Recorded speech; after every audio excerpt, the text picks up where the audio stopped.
Okay, colleagues, greetings and welcome back. It's almost the beginning of the academic year. I hope you're all enthusiastic about that. I hope everybody had a chance to get a good rest during the summer months, and we're all ready to jump right back into the academic year. Sorry, just checking that the stream is working. Apparently, it's working. So I'm feeling a little bit under the weather today, but I feel that there's a bunch of things on my mind that I want to get out. So I wanted to do a little update. So a bunch of things to talk about. We'll see how this goes. But I gotta get back into my, so to speak, streaming schedule. The first class, my first class is on Saturday with the philosophy of science with the department of for the what do you call it? Computer studies, programmers, computer something. Anyway, so let me start somewhere. I mean, this is a very tentative plan that I have. I'm not sure if I should be sharing this, but seems to be decent enough. So this is the plan of things I wanted to talk about.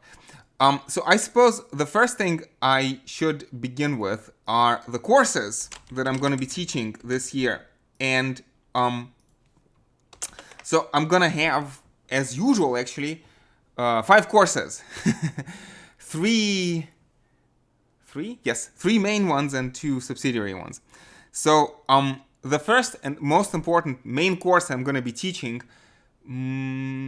it's due to start in earnest on the 1st of November. This is the course Introduction to Political Philosophy. So let me maybe delete all this stuff. So it's Introduction to, well, I like to talk about it as social and political philosophy.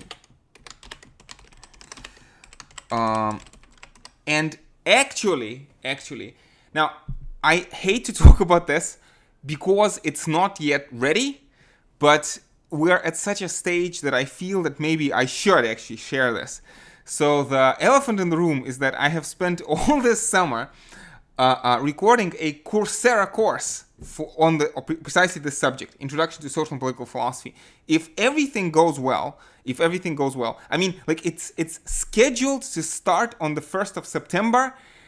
It doesn't look like it's ready to start on the 1st of September, but it depends on the I think I've done everything on my end. I'm just waiting for technical people in the university to basically assemble everything on the website. So maybe it will begin on the 1st of September. Probably not. I wouldn't count on that, but definitely as soon as it's available, I'm gonna make special announcements. And it has taken a lot of time. It has consumed a lot of my effort. It was, but it was worth it, I think. I have to say, like with these things, obviously, it could be better. And I look at the recordings and I know that every single recording could have been better. But at the same time, I gotta say, I like the way it turned out, especially compared to my regular teaching in the lectures, and compared, let's say, to other videos on this channel. It's mostly much better. So I have sort of understanding the limitations. I think I have some reason to be proud in a limited fashion. But before I begin boasting, it's gotta be uploaded and start, because who knows? Like right now, it's unavailable. It's in the final stages of production. But by all means, I will make announcements. I'll probably be posting snippets from that. It has consumed all of my summer, and as a matter of fact, so like usually one of the perks of being a teacher is that you get time off during the summer months, and you get to like recuperate and prepare for for September. This year, I was completely devoid of all of that, deprived, I should say, of all of that, and I feel extremely tired. And well, no, I shouldn't say extremely tired, but I definitely feel more tired than usual. On the other hand, I have all these wonderful lectures that I'll be able to point students to, and I won't have to worry about that. So it's like, I'm tired. It's a lot of time spent, but it's also a lot of weight off my shoulders. And yeah, and it's been a challenge. It was due last September, but because of the pandemic, it was pushed a year ahead. And it was kind of a welcome surprise because he gave me an additional year to prepare. I have to say that ever since this whole shenanigan, I don't want to say shenanigan, this whole enterprise with Coursera, ever since it has begun, it has been emotionally very nerve-wracking because I'm the kind of person who obsesses about these things, and I'm very happy it's over, and in a good way. And like past 2.5 years, maybe past 3 years, give or take. Yeah, I think past 3 years, like every waking moment, this Coursera thing has been at the back of my head. Like, I have to be preparing for that. Like, my whole life was organized around this experience. But at the same time, sort of, I'm reminded of what Nietzsche is talking about, sort of, again, this stage in Zarathustra of the camel, of the lion, and of the child. And I feel this was my stage of the camel. It was an undertaking, and it definitely involved a lot of pain on my part, but I feel it was productive pain, and I feel it was a growing experience, honestly. Again, it's like, I understand my limitations very well, and I don't want to compare myself to other professors and to other courses online. Definitely, I don't want to do that. But compared to the kind of stuff I was doing in the past, I think this is definitely a step up. So, why not? A little bit of self-congratulation. But it kind of also, I feel that now I have to up my game in everything else I do. Like in all the other courses I teach, I feel like, I gotta deliver better lectures. And I'm gonna start actually with the course in philosophy of science. So Introduction to Social Political Philosophy is due to begin on November 1st. Maybe it will be available on Coursera earlier. But philosophy of science, and this is philosophy and methodology of the natural and the social sciences. So it's not exactly a traditional philosophy of science course. Like half of it, at most, in fact, less than half, is devoted to traditional philosophy of science, and more than half is just social theory, because we're doing philosophy of the social sciences, which is basically social theory, talking about people such as Marx, Weber, and Nietzsche. And philosophy of science from last year is available on YouTube, and maybe I will already on my channel. The link's actually in the description. But this year, I hope that the lectures are going to be better, and sort of I feel that some of the ideas, especially over the summer, because I've spent all the summer recording Coursera, watching Coursera, editing Coursera. Like this whole summer has been consumed by that. But I think that some insights in philosophy of science have crystallized in my head. I hope the course will be clearer this year. We'll see. So obviously, like, should I talk about this now? I'm not sure. Kind of, so there's these dichotomies I have in my head. So one is politics and science, and I feel that there's a deep relationship, because actually science is deeply political. If you think of sociology of science, people like Thomas Kuhn's Structure of Scientific Revolution. In science, there's consensus, which is not unlike social consensus, something like Rousseauian general will. I like to give example of Andrew Wiles. I don't want to go into that now. You'll hear me. You've probably heard me talk about this, and I'll talk about this in the coming months a lot. Again, consensus. Like science doesn't really deal in truth, but more like social consensus to an extent. So politics and science. So science is political, but then politics is scientific, because what I think we need, what I think we want, is science of politics. And kind of my philosophy of politics is that, it's like basically we need, in the words of an American philosopher whose name I'm not sure I should refer to, but it's a brilliant phrase, from protons to presidents and from electrons to elections, a single unified science. And there are differences basically having to do with emergence and complexity, but I feel that we should strive to make politics more scientific. It's not like anything goes. If anything, that's one thing like I've learned over the years of thinking about this course and teaching this course, that in philosophy and in politics, it's not that anything goes. It's complicated. A lot has to do with, you know, subjective, or I should say maybe intersubjective social consensus, but definitely not anything goes. And the three names, it's kind of, this is out of position, but kind of the three names that occupy my head more and more are, well, it's like I have this project of naturalism. And like every year, it's a complicated thing, because on the one hand, clearly, I do not want to just indoctrinate the students.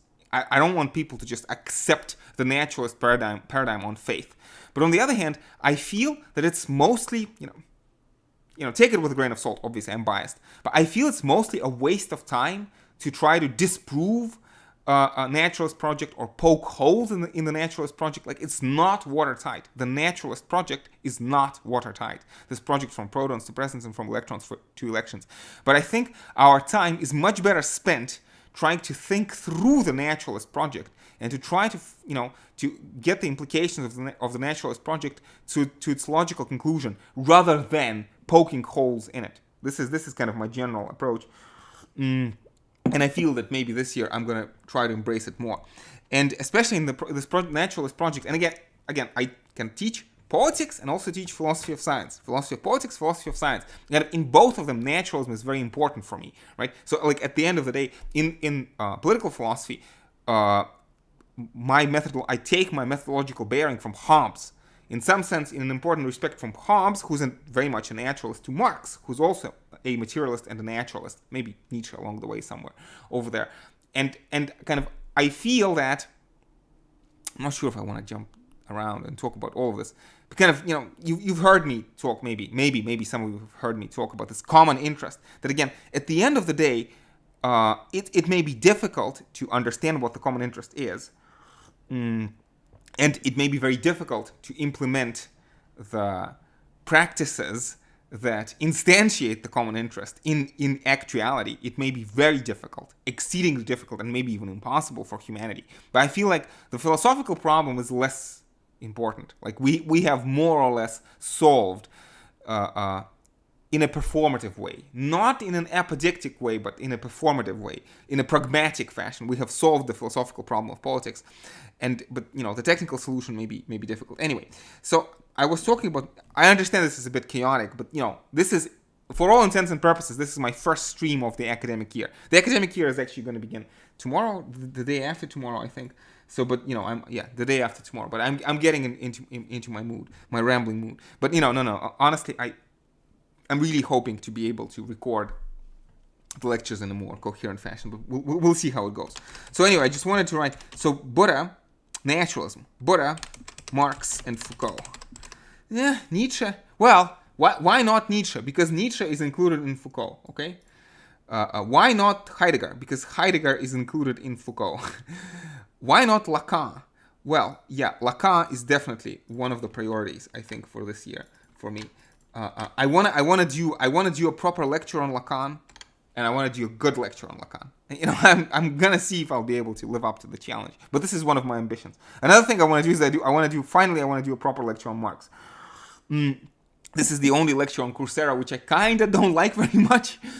But you know, the circumstances of Coursera recording were really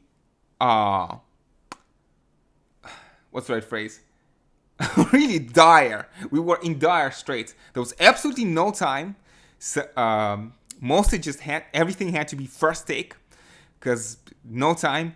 And it was also, you know, I was quite tired over the summer having to do this. And also I had, you know, vaccination. It's a difficult topic. I'm not sure I should talk about this, but I've had 2 shots of the vaccine, and both shots, I was a complete wreck for about a week after the shot. Like, of all the people I know personally, my side effects were the most severe. Now, I wasn't hospitalized or anything like that, but I was basically knocked out for about a week after the first shot and after the second shot. I've taken, it's like nothing too severe, yeah, temperature, headaches, my arm was extremely sore. But I've taken, in the month I was having these 2 shots, I've taken more painkillers than I've taken over the last 5 years, I feel. And most of those painkillers I had to take because I had to be in, my brain had to be in working condition for Coursera. So it was a challenge. But anyway, I'm not very satisfied with my lecture on Marx. And I hope to do a better one. It's not bad, and I had to do it. I had to do it for Coursera in a proper way to see the limitations. So it's like work in progress. Kind of the thing I tell myself is that I'm a young professor. You can, by the look in my face, you can see I'm not that old. A friend of mine told me recently that in his circles, if you're younger than 50, if you're not yet 50, you cannot claim to be a philosopher. So I have some years ahead of me before I can claim to be a true philosopher. This gives me some, something to look forward to, I guess. Fills me with optimism vis-a-vis the future. Anyway, so unlike tennis players or center forwards in football or soccer, right? Philosophers hopefully get better with age. Sorry, jokes, bad jokes. But anyway, so these 3 names are kind of the people who have been occupying my head for basically all of my for the entirety of my intellectual career. But I feel that maybe this year I have to make it more explicit and talk about this stuff in more explicit terms. Now, I've been trying to talk about the courses I'm teaching. Let me try to get back on track. So, Introduction to Social Political Philosophy. So, Philosophy of Science is actually going to begin, well, in some way on September 4th. So this Saturday. So then we're going to have Modern Political Theory. This is going to start in January.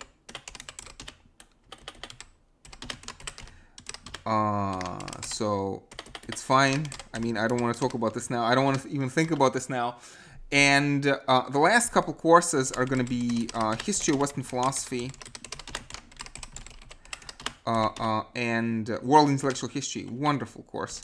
World Intellectual History. Both of these are going to start later. Let's say October 1st. Both of these are going to start in October. I'm teaching these courses in collaboration with other professors, so it's kind of, they are. It's hard for me to put this in words. They are kind of. I don't want to say that they're less of a priority because they are wonderful courses, but you shouldn't expect a lot of videos on these subjects. But these 3 courses, these 3 are my main ones. Yeah, and these are just some topics I want to keep in mind. So again, I have a whole bunch of things in my head. And I understand this is kind of rambling, but this is kind of, if you missed me during the summer months and you wanted to hear how I'm doing somehow, for whichever reason, this is kind of this informal update, me talking in a very unstructured fashion about everything that has been occupying me.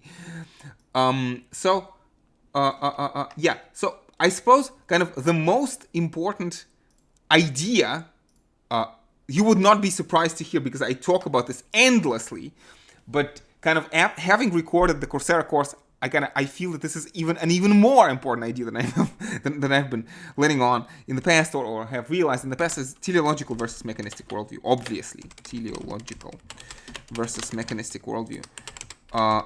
And this is important. So again, telos is kind of this intentionalistic explanation in terms of meanings, purposes, goals, and mechanistic is abstract explanation in terms of blind deterministic forces. And I feel that this transformation is the most important transformation in the history of humanity, in the intellectual history of humanity in general. And this is true in the sciences, like in the natural sciences. But I also have started thinking that this is also very true in the way I approach social sciences, especially social sciences and questions of morality. And again, this is where Buddha, Marx, and Foucault come for me.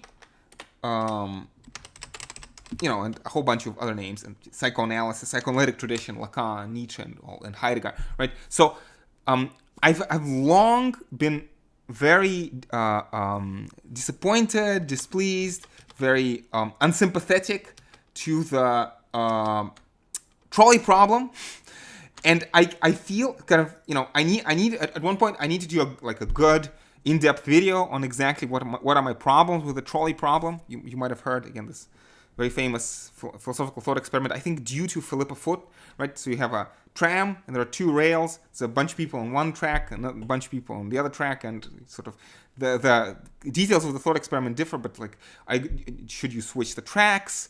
If there's more people on one track, if there's your loved ones on a track, or maybe you can push a person in front of the tram to stop it. So it has a lot of these kinds of variations, and kind of for me this is really really really I dislike and I disagree with the trolley problem. I think it doesn't really clarify anything, and it's harmful in general to think about the trolley problem. And again, I need a whole separate video to discuss this in depth, precisely because it thinks in teleological terms. Like, it's your personal decision which way you're going to switch the track. And I want to say, no, we need a mechanistic explanation of human behavior. So it's a question of how the systems are set up. Why do you have tracks in the first place? Why are the people on the tracks? It shouldn't be, morality isn't about the question of a particular person, decision of a particular person in a particular moment. It's a question of how is society structured and what kinds of individuals does society produce, and why do we have the beliefs, the values, and the desires that we have. And kind of the decision to switch or not to switch is really an outcome. It's not a cause, it's an outcome of this process. Again, and the phrase that I need to refine, but the phrase I keep using over the years, that human beings are products of larger forces of biological and cultural evolution. We are manufactured by these forces, in the logic of perpetuation of these systems of biological and cultural selection, right? And it's kind of, talking about the trolley problem shifts the blame to the individual, whereas the individual, death of the subject, the individual is non-substantial. The individual is epiphenomenal, is an outcome, a product of these larger forces. So, if you want to tackle these kinds of questions, you need to tackle them on the right level of description, which is the systemic level of description, not the level, structuralism, materialism, what Marx means by materialism. Or actually, Nietzsche talks about something very similar, and, the French post-structuralists popularized this, talking about the death of the subject, right? And I'm thinking of Nietzsche and Freud before French post-structuralism, and I'm thinking of Lacan and Foucault in the French post-structuralist tradition. So this is going to be this has always been, I have been talking about this kind of, this is for me the most important intellectual transformation that has happened to me throughout my entire life. And this is a very important idea, and I definitely want to bring it into sharper relief, and it unites two of my professional interests, philosophy of science and philosophy of politics. And I'm going to talk about this much more, so much more. You're going to get sick of hearing about this idea throughout this academic year. So let me, let me go through. I understand this is maybe a bit unstructured, but let me go over my plan. So I talked about mechanistic versus teleological. Let me get something out of the way. So I am very, I'm very, what's that phrase? Anxious, because I'm gonna see approximately 500 new faces. Well, actually more, close to 600 new faces. I think I'm going to see approximately 600 new faces. So this takes a huge toll on my subconscious. There used to be a time I would memorize the name of each student. This was, back in the day when I had maybe, 20 new faces each year. This, these days I have about 600 students. Oh, I'm teaching in 3 departments, 3 faculties. What do you call them? 3 departments, something like that. 3 bachelor programs, first, second, and third year bachelor programs. And it's very intimidating, and it does things to my psyche, it does things to my subconscious. September is always extremely challenging. I'm not sure why exactly I'm sharing this, but, on the one hand, it's just gossip. On the other hand, I feel that, it's an important, analytic, conceptual thing, because we're talking in both philosophy of politics and philosophy of society and philosophy of science. We're talking about the human individual. I'm sharing my observations about the nature of human psychology. This does things to my brain. It's like especially in September, I get very emotional, and I get these bouts. This may be a bit too much oversharing, but I have these physiological reactions. It gets hard to sleep at night, with all and I'm also very intimidated because, it's like I'm very passionate about teaching. Like, I enjoy it a lot, and I take it very personally. So, like, to me, it's like meeting 600 new friends, like people I'm gonna have a deeply personal relationship with. So and I want to make a good impression, among other things. So it takes a toll. Another thing I kind of want to mention is that, you see, I talk to students mostly these days, and not really to academics, because my teaching load is so high, and because I've been preparing for the past 3 years, give or take, I've been focusing on the Coursera. It's like basically this has killed off my proper academic career. I'm not publishing, I'm not going to conferences. Everything has been devoted to teaching in the past 3 years. Probably I will redress this balance. I'm not sure. It's like, do I miss speaking to academics? I'm not sure. It's like, will I get back to talking to academics? Yes, I probably will. Partly because I think it's good for me, but on the other hand, I feel it's an asset talking to students, because it's like it's a reality check. Constantly, I have to make sure that the things I talk about are clear enough that they make sense to people who hear me talk for the first time. And I feel it's a very good self-disciplining exercise. It's like, in general, I do believe with the ancient Greeks that philosophy should be to the soul what medicine is to the body, and kind of his Socratic spirit of philosophy, that Socrates approaches random Athenians in the street. And I'm kind of doing something similar. I'm striving to keep my philosophy close to the surface, so that even the deepest ideas I have, at least in some preliminary fashion, I can share with the people who are studying the subject for the very first time.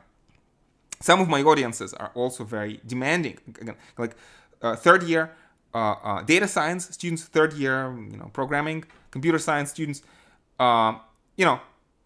They see me for the first time, and they're already third year students. So there's, it's like I cannot just say whatever and expect them to just expect to get away with any kind of nonsense, right? Third years, what's the right phrase? It's very substantial, like they're experienced. Anyway, so I feel there's an asset there in me talking to students over talking to academics. Although I will get back to talk to academics at some point. But this YouTube channel is, again, mostly me talking to people in the street. So it's like, science communication to some extent. But you see, my problem with academics, it can be very stimulating, and I've had very fruitful exchanges in the past, and I kind of miss that to some extent. I want to get back to that, but there's a lot of things I don't miss from the academia, and it depends very much. If you find yourself in a supportive environment, excellent, but so much of my time was completely wasted in debates which I don't think were fruitful at all. Because you see, there's this phrase, it's a very famous phrase, I need to find a source, that's like, clever people, smart people are not necessarily right, but they find sophisticated reasons for their prejudice. And I feel that so much of academia is like that, especially in philosophy, especially, in terms of naturalism, right? So, like, people continue to hang on to anti-naturalist ideas, belief in the soul, free will, certain versions of theism, and not because necessarily they have a good reason, but because it's their prejudice, and because they're clever and they're sophisticated academics, they have the clout, and they also have the sophistication to find loopholes in the naturalistic arguments to defend their positions. And it can be done, because, again, naturalism is not a watertight philosophy, and I'm the first to point that out. But that's my whole approach, right? Philosophy, it's like, I am a skeptic first. And in fact, this is what I try to do in my Coursera course. I try to teach a slightly different kind of a course, right?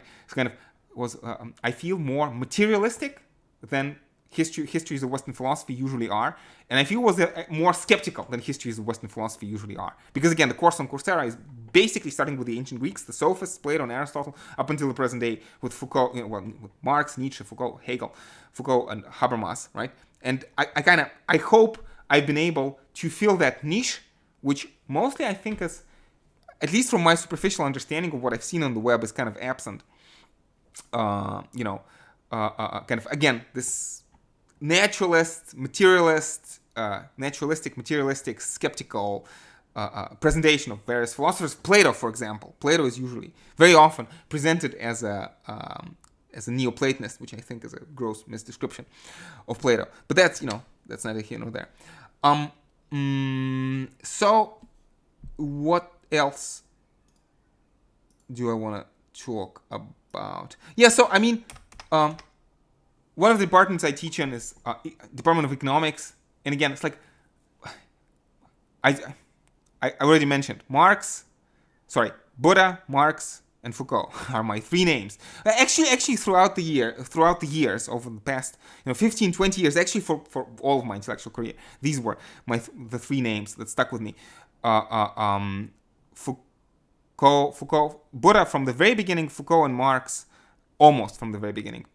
And but in that picture, definitely psychoanalysis, especially Lacan, plays a huge role. And again, in the Department of Economics, this is going to be a very interesting dynamic, because economics talks about this individual, rational individuality, right? And psychoanalysis throws a wrench into that picture of, this self-congratulating, self-transparent, self-controlling Cartesian subject. So that's why psychoanalysis has to be in there. So I talked about Coursera. So a couple things I wanted to mention in my plan. Well, one is, again, in this course World Intellectual History, I'm not sure, but this is my aspiration. This is my plan for the year. Probably I will not have any time for that, but I do want to branch out and go outside the West, and especially traditions of Buddhism and traditions of Chinese philosophy. And I feel that I know slightly more about Buddhism, and my relationship with Buddhism is very personal and complicated, and I don't necessarily want to talk about this right now because it's a very long and sophisticated topic. But my relationship with Chinese philosophy is that my knowledge, I feel, is fairly... I have been teaching Chinese philosophy to first-year students, so on a fairly superficial level. But I want to get into more into Chinese philosophy. Peter Adamson was due to begin podcast with Karen Lai on Chinese philosophy. Let me mention that. Karen Lai has a wonderful book in Cambridge University Press, Introduction to Chinese Philosophy. It's a book I tremendously enjoy and I use in my teaching. And they're due to start a podcast. I'm looking forward to that, but I'm not sure exactly. Probably because of the pandemic has been delayed. But let me just mention that. And one other thing, it's like there's another philosophy professor on YouTube by the name of Wes Cecil. I haven't watched much of him, so I don't want to give a blanket recommendation, but most of the things I've seen I approve of, and it's like I found stimulating. And he had a lecture series on education, and it was very sobering to listen to what he was talking about. And he all this notion, again, think of Marx, think of Foucault, about how education is so often just about indoctrination, or maybe it's just wasting students' time. And this is my aspiration for the coming academic year. I mean, all throughout the years, I was hoping to that my courses are interesting and worthwhile for students. But especially this year, I have to remind myself and everybody that, again, after Marx and after Foucault, we cannot just, in a facetious fashion, like in this self-congratulating fashion, complacently think, oh, education is this wonderful thing. We know that education is a dangerous enterprise. And this is a situation of power. I talk and you listen. And this is so much more a situation of power in the classroom. Because here you can switch this off. Maybe you don't have, I'm not giving you grades, maybe. But, and I want to strive to fight against that, to have in my classroom, at least to some extent, an island of resistance to these larger structural, maybe capitalist forces or bureaucratic forces that are trying to subvert the kind of this enlightenment mission of education. But of course, after Foucault and after Nietzsche, with their deep pessimism, we can never be sure that we have gotten away with that, from indoctrination and waste of time. But we can try. We can hope. Okay, this was my plan. I've actually talked about everything in my plan. There's obviously a million other things I have in my mind, but maybe I should wrap this up here. Let me maybe just take a look at the chat. A bunch of people saying hello. Yes, hello, people. Again. Colleagues, I really hope that everybody has had a wonderful summer and that you have rested and recuperated and are ready to jump right into the fray.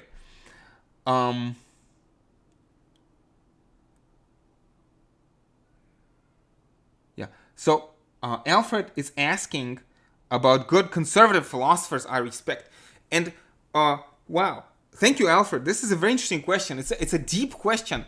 And again, I taught this course on Coursera, and again, I have been teaching this course for many years now. I'm going to be teaching it again this year. So, I call it Introduction to Social and Political Philosophy. It's actually an introduction to moral, social, and political philosophy. But for Coursera purposes, we have titled it Introduction to Political Philosophy. And so, so I do, engage with ideas of conservatism a lot.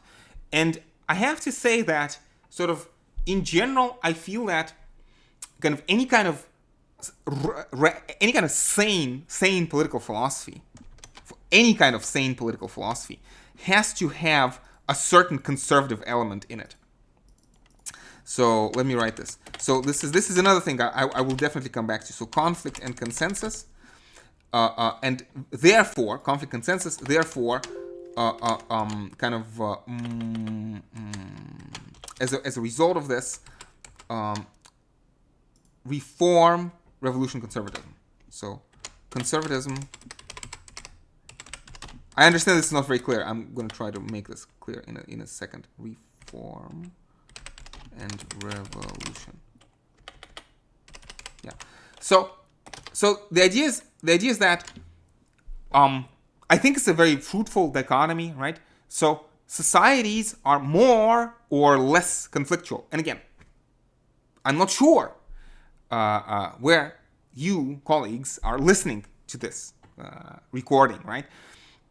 Some people find themselves in societies which are abusive, which are deeply conflictual, maybe in the middle of the Civil War, right? You go to bed at night and you're not sure you're going to wake up in the morning, right? Or, think of, phenomena of slavery or serfdom, right? So some societies that are deeply conflictual, right? And so in these societies, what political philosophy does, I feel, is that it introduces a certain reformist element, right? So we unmask this coercion, less than harmonious condition of those societies. But at the same time, it's a very strong assumption of many political philosophers, and I do share this assumption deeply. And I feel that so classical philosophy. So what is the assumption? The assumption is that human beings are by nature social. This is what Aristotle says. Human beings are by nature social. That in order to thrive, in order to be properly human and properly happy, we have to be members of well-ordered, well-constituted societies. So in this sense, maybe Aristotle is like the conservative philosopher par excellence. Like he's the primordial, like right? The original conservative philosopher. And again, in order to be human and in order to be happy, you have to be a member of a well-ordered society. Society enables us. It may restrict us, but it enables us. It doesn't mean that societies are perfect, but I want to think in terms of conflict consensus, societies, it's a continuum, and some societies are more conflictual and some societies are more consensual. And again, it's like you can find yourself in different parts of your life, in different parts of the spectrum, right? So when I was much younger, let's say 10 years ago, I did not feel at home, maybe in the world. It's 15 years ago, maybe, right? It's like the future was very clouded. I was not sure if I'll be able to fit in and find a place. Right now, I have a job which I enjoy tremendously, and I feel that I'm able to contribute not just to my own personal development and to hopefully the well-being of my students, but also, it is an aspiration of mine to be able to contribute to the world history, right? As Hegel says, and Hegel is definitely another important conservative philosopher. This is Antonio Gramsci, right? So who talks about organic intellectuals who have the capacity, maybe in a small fashion, but to contribute to the history of humanity, right? And so what I'm driving at is that to the extent that you find yourself in consensual arrangements, many philosophers, in fact, most sane philosophers would be conservative to some extent. Again, like I feel that Marx has important conservative elements, right? He has good things to say about capitalism, right? Or it's like revolution doesn't just happen automatically. Like when Marx talks about utopian versus scientific socialism, when Marx props up scientific socialism, that's a conservative element, speaking in Marx, right? It's like Marx is going to say in certain places in the world it's too early for the revolution. Revolution maybe will not be able to happen, will not happen. Or maybe he says that revolution can be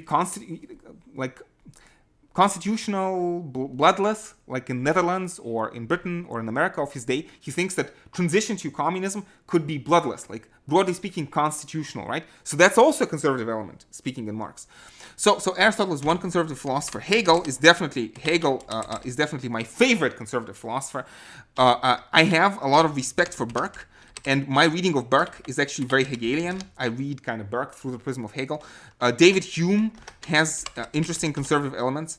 And actually, again, my reading of Marx is conservative. But then, when you get to these philosophies which are critical of the Enlightenment project, so critique of Enlightenment optimism,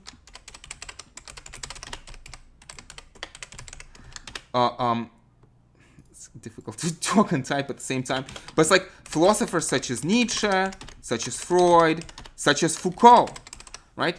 And maybe even Lacan, right? They all have certain conservative elements, right? So Foucault, for example, is always very wary that any kind of project of liberation could simply be a mask for another form of determination. So there's like this suspicion, and it's broadly conservative. So I hope I'm answering your question, Alfred. Again, it's like I would need maybe a whole separate lecture to discuss this in detail, but it's like, if you want to, like my starting list of conservative philosophers, I feel are kind of interesting and worth paying attention to are Aristotle, Hegel, Hume, Burke. But also, I feel it's important to see conservative elements in Marx, and then in Nietzsche, Freud, and Foucault. This would be my starting list. There are many more. If you want one name, it's going to be Hegel. Hegel is complicated, but I have videos on Hegel on my channel. If you want to see my take on Hegel, and there is another video coming. Which is my Coursera lecture on Hegel, which I hope is going to be good, better than the videos I have on my channel. Yeah. Oh yeah. Some people are mentioning what is happening in Afghanistan right now. Yeah. I have to say I'm not really following the news very closely, partly because I feel there's value in not paying attention to like the screaming and the shouting of the moment in the media. Like the passions are too high.